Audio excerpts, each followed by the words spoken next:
Right now, in the hours after the worst moment you've had in recent memory, something is happening that you cannot see. Something ancient, something fierce, something assigned specifically to you before you ever drew your first breath. And most people will go their entire lives never knowing what it is.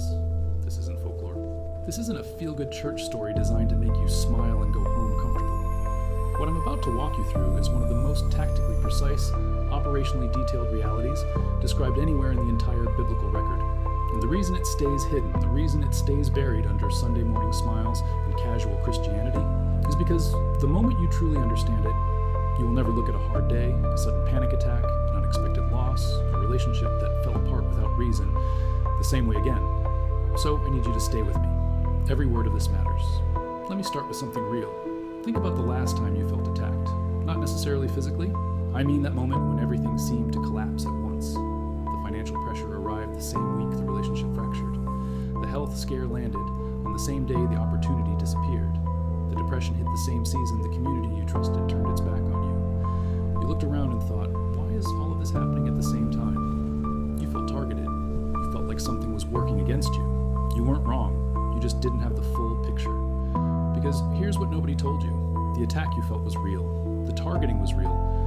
But what happened in the invisible dimension directly above your life the moment that attack was launched is the part of the story that changes everything. And it happens in a very specific sequence, a very specific window of time. The next 24 hours after a spiritual attack are among the most critical, most active, most supernaturally charged hours of your entire existence. And your guardian angel knows exactly what to do in every single one of them. Read that again, slowly. Your guardian angel knows exactly what to do, not a generic angel.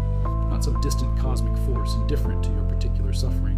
Your angel, the one assigned to you, the one who has been in the room for every single chapter of your life, seen every wound, witnessed every prayer, stood guard at every threshold, and who right now, in this very moment as you watch this, is positioned in a way you cannot perceive, but that is more real than the chair you're sitting in. Let me take you somewhere first. Let me take you to a city called Dothan, around 850 years before the birth of Christ. The prophet Elisha is sleeping inside a house. The king of Aram, furious that this one man keeps supernaturally exposing his battle plans to the king of Israel, has sent an entire army to surround the city at night. We're talking about horses, chariots, a vast military force encircling the city in the darkness with one objective. Take this man, silence this man, end this man. Elisha's servant wakes up at dawn. He steps outside, and what he sees makes his body go cold. The army is there, the chariots are there, the horses are there. He runs back inside and he says to Elisha, in a voice that carries pure terror, "Oh no, my lord, what shall we do?" Think about what he's feeling in that moment. He is completely surrounded. There is no human solution. There is no escape route. There is no ally on the way. Every visible, measurable, rational indicator says this is over. And Elisha, without moving from his position, says something so calm it should seem insane given the circumstances. He says, "Don't be afraid. Those who are with us are more than those who are with them." And then he prays, not a long, elaborate prayer, not a desperate cry, bargaining with God. He prays one sentence, "Open his eyes, Lord, so that he may see." And the servant's eyes are opened. And what he sees stops his heart in an entirely different way. The hills surrounding the city, the hills that had only shown him the enemy army a moment before. Those hills are now filled, completely covered, with horses and chariots of fire, a heavenly host, a supernatural army of immeasurable power that had been there the entire night, had been there before the enemy arrived, was already in position before the threat even formed. Let that land for a moment. The army was already there. The protection was already deployed. The guardian force was already in position before the servant could even see the danger. The unseen reality was not reacting to the threat. It was already ahead of it.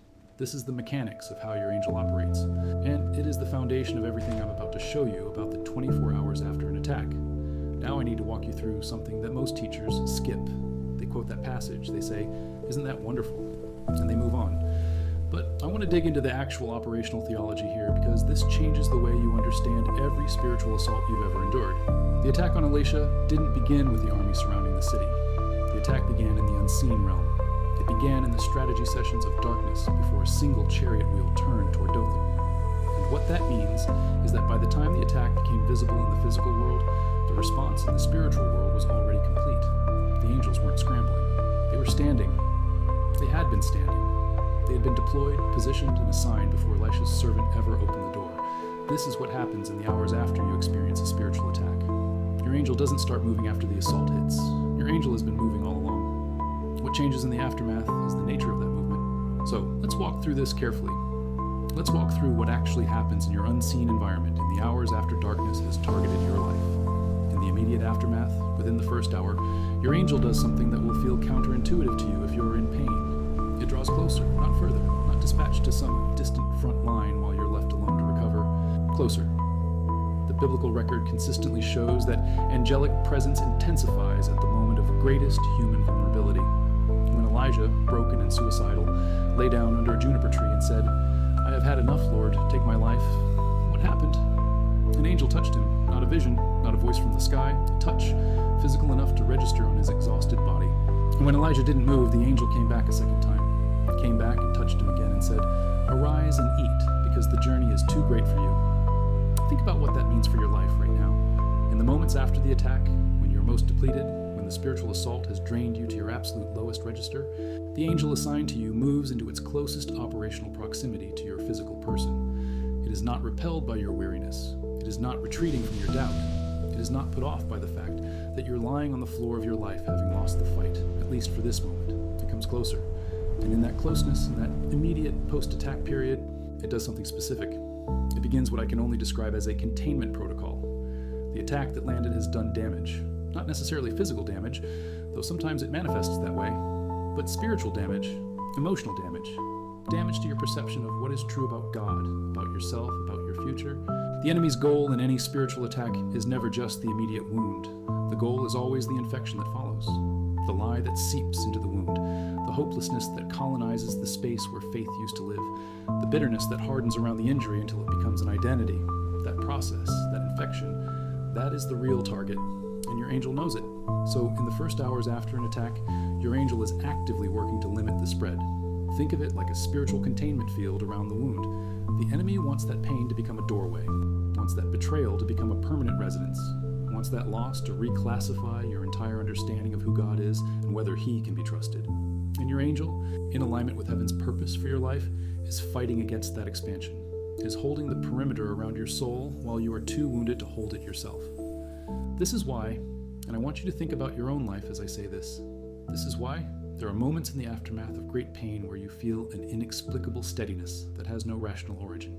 The situation hasn't changed, the circumstances haven't resolved, the wound is still fresh, but somewhere, somehow, in a way you cannot explain, you haven't collapsed all the way.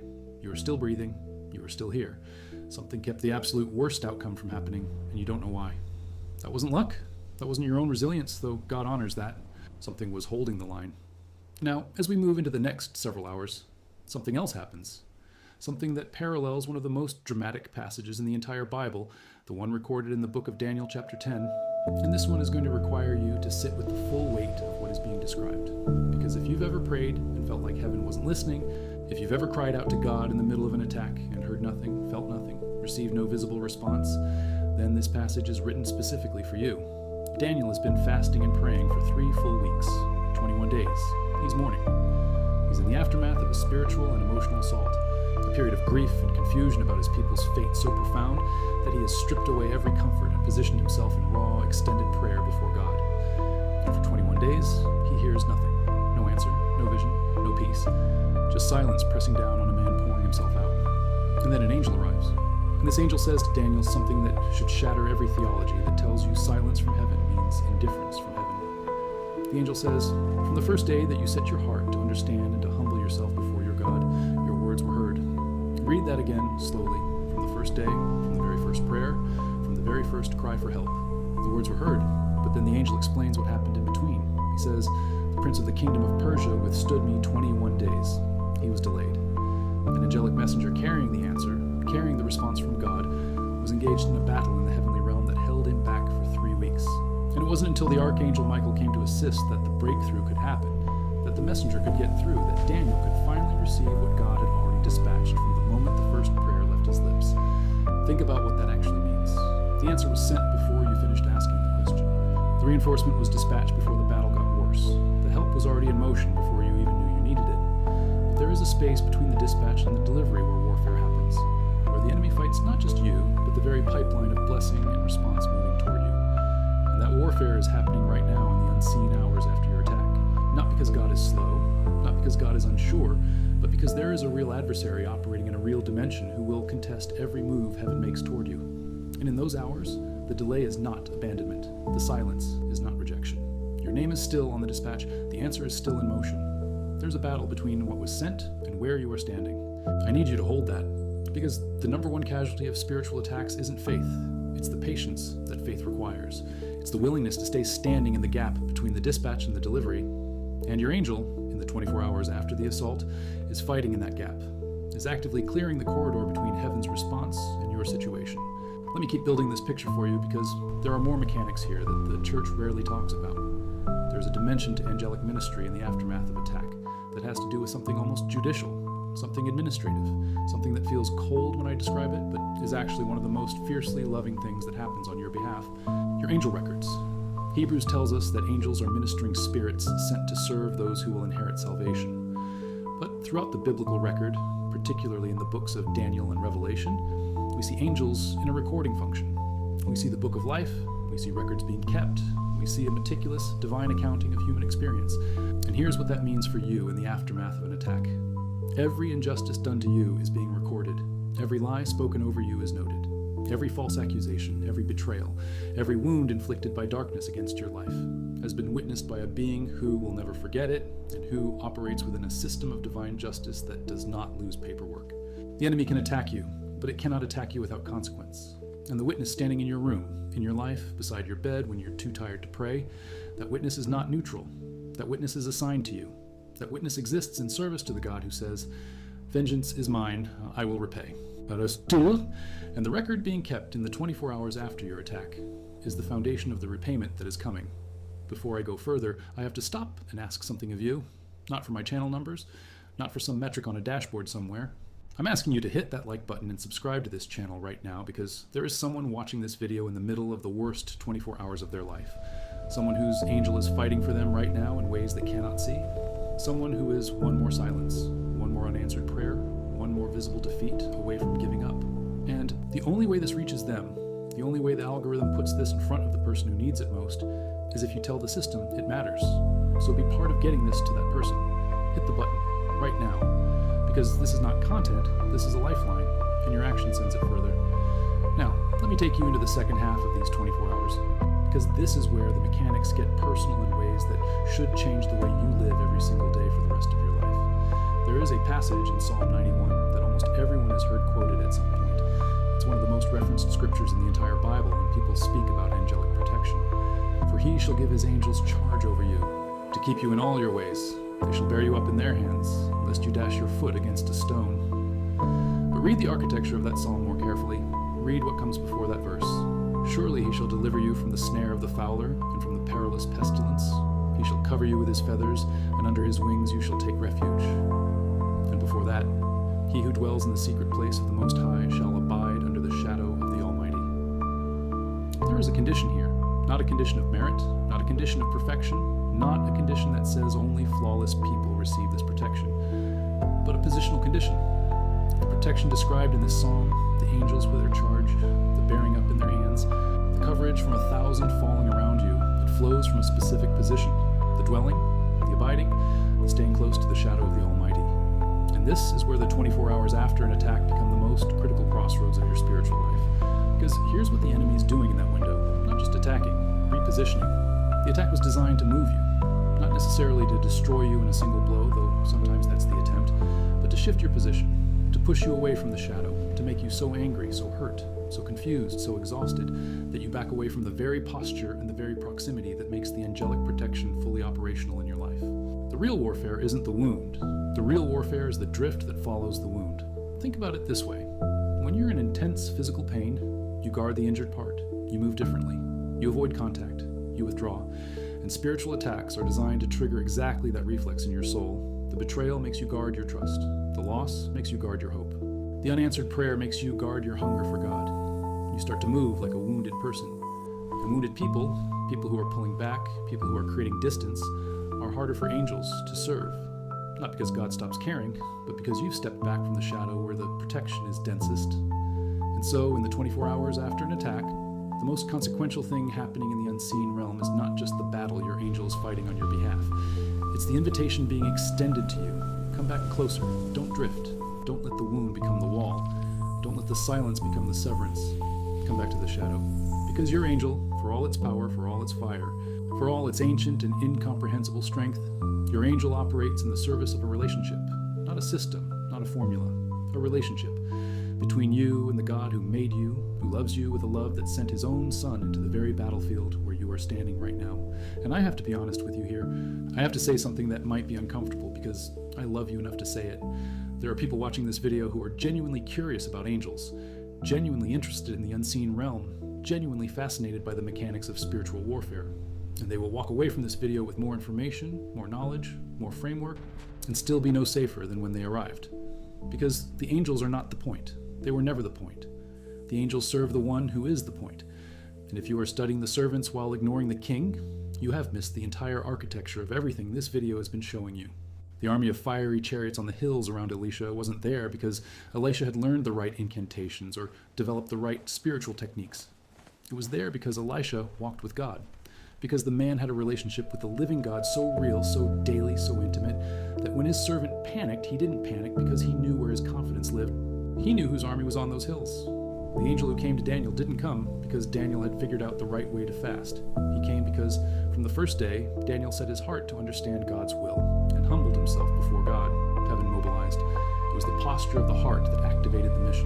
The protection of Psalm 91, the angels with their charge over you, flows from a dwelling, from a relationship, from an abiding, from someone who has said, "He is my refuge, he is my fortress, my God, in him I will trust." And here is what this means for you in this moment. After the attack, after the pain, after the confusion and the silence and the exhaustion and the wound that is still fresh, the most important thing happening in the next 24 hours is not just what your angel is doing in the unseen realm. It is what you're going to do with the state of your heart. Because the enemy didn't just attack your circumstances, the enemy attacked your relationship with Jesus Christ. The enemy attacked your willingness to trust the one who commands the angels. The enemy attacked the dwelling, tried to make you too angry, too hurt, too confused to stay in the shadow. And whether or not the attack accomplished its real purpose, the purpose that was never about the wound but always about the drift, that is determined entirely by what you decide in your heart in this window of time.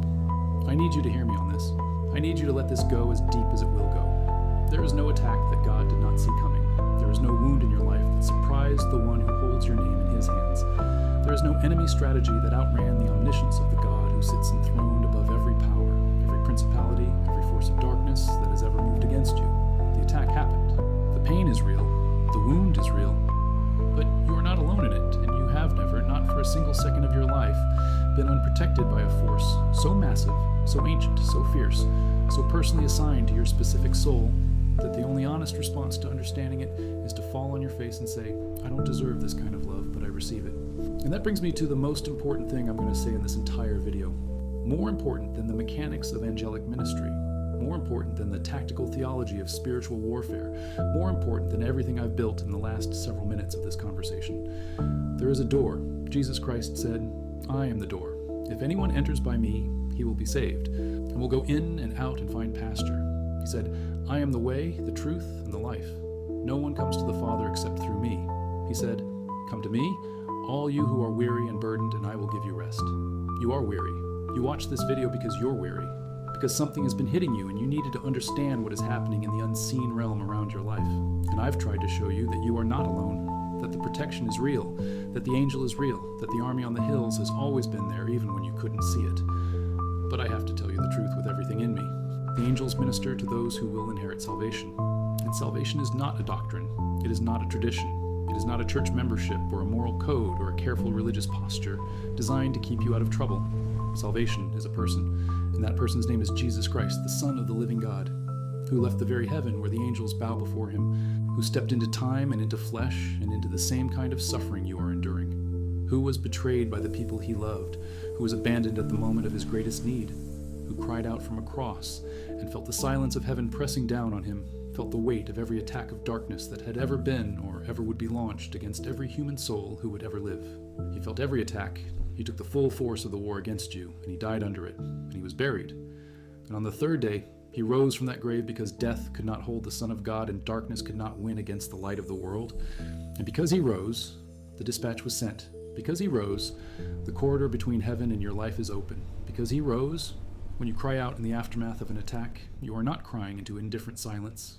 You are crying to a God who already crossed every distance to reach you. A God who says, "My grace is sufficient for you. My power is made perfect in your weakness." I want to ask you to do something right now, not to be polite, not because it's the religious thing to do at the end of a video like this. I'm asking you because I believe you came to this video for a reason. I believe there is something happening in your life right now that drove you here, to this screen, to this message, at this particular moment in time. And I believe that is not an accident. I believe the same God who sends angels to protect you also guides weary, wounded, searching people toward a truth they need to encounter.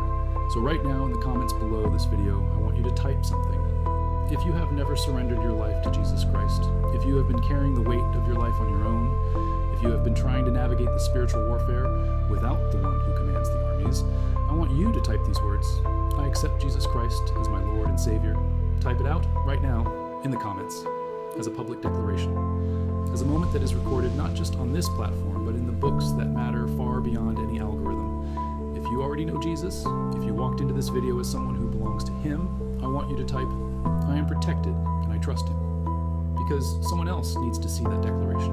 Someone who is wavering needs to see that there are people who have been through the fire and who are still standing and still trusting.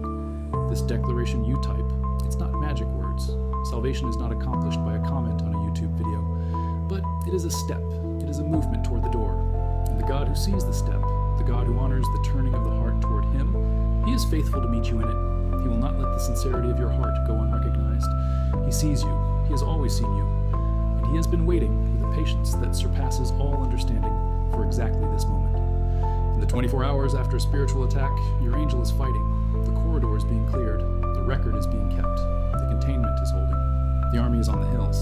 But the greatest miracle available to you in this window of time is not the work of the angel. It is the work of the Holy Spirit drawing you toward the one who sends the angels, toward the one who holds your name, toward the one who took the wound so you could be healed, toward the one who descended into the silence so you never have to stay there alone. His name is Jesus, and He is waiting right now, in this very moment. Not after you've cleaned up your life, not after you've figured out your theology, not after the pain has passed and you feel worthy enough to approach Him.